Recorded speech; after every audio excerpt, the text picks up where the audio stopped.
Assalamualaikum, nama saya Muhammad Alif bin Ahmad Fazil, nombor matriks D183111501.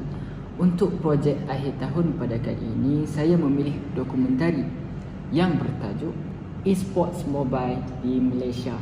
Peranan saya dalam projek ini, saya sebagai pengarah, penulis skrip, penyunting dan sebahagian yang lain. Video dokumentari ini menerangkan dan menceritakan tentang bagaimana perjalanan dan konsep esports di Malaysia. Kita berkongsi bersama seorang yang berpengalaman dan profesional di dalam industri esports ini. Mau tahu siapa? Ayo saksikan.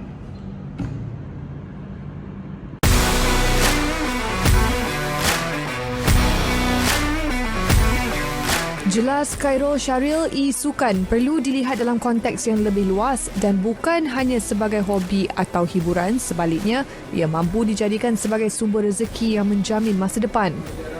Kalau kita lihat banyak ruang yang boleh mereka ambil daripada e-sport ini sendiri dari segi kerana kita ingin mengusahakan dia menjadi satu industri dalam sukan ini.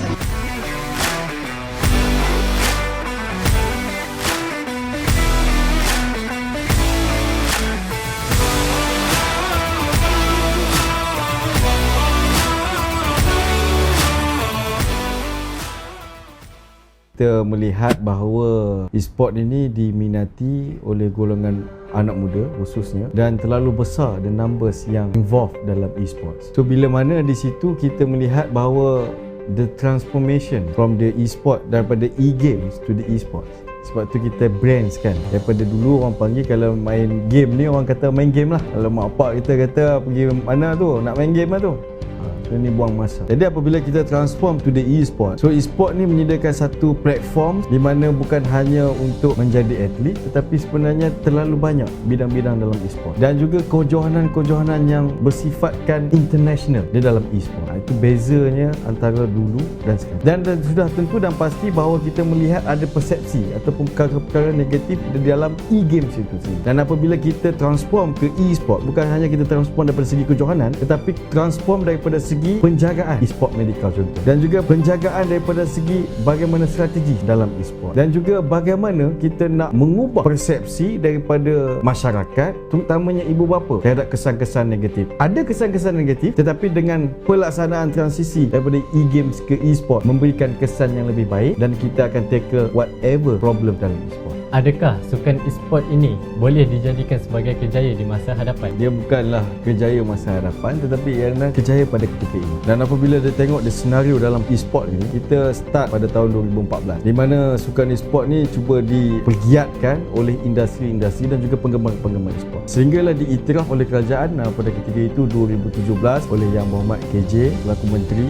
dan disambung oleh YB Sheikh Saddiq dan juga hari ini YB Menteri Rizal Merican. Dan sebenarnya dasar kerajaan cukup jelas bahawa ingin mengangkat e-sport ni sebagai satu bukan sahaja sukan tetapi sebagai satu industri. Apabila dia terlibat dalam industri, dia perlulah ada komponen-komponen ataupun perkara-perkara yang berkait rapat. Contohnya atlet. Dah tentulah one of the part of the job creation that we take. Second, kita ada marshal ataupun referee. Kita kena ada coach, kita kena ada academy, kita kena ada hub ataupun tempat tournaments. Kita ada organizer, kita ada publisher yang create the game. Itu part of the industry dan job-job dalam tu kita ada graphic designer, kita ada head production, kita ada head marshal, kita ada yang take care of OBS untuk sistem live dan sebagainya. Dan termasuklah MCP, the people that involved in MCP juga involved dalam kerjaya ataupun industri e-sport. So bagi saya ini adalah peluang anak muda. Kerana anak muda yang memahami tentang the performance ataupun pekerjaan-pekerjaan yang di dalam e-sport. Dan inilah peluang sebenarnya yang seharusnya anak muda getting involved. Apabila contohnya saya nak bagi tahu, apabila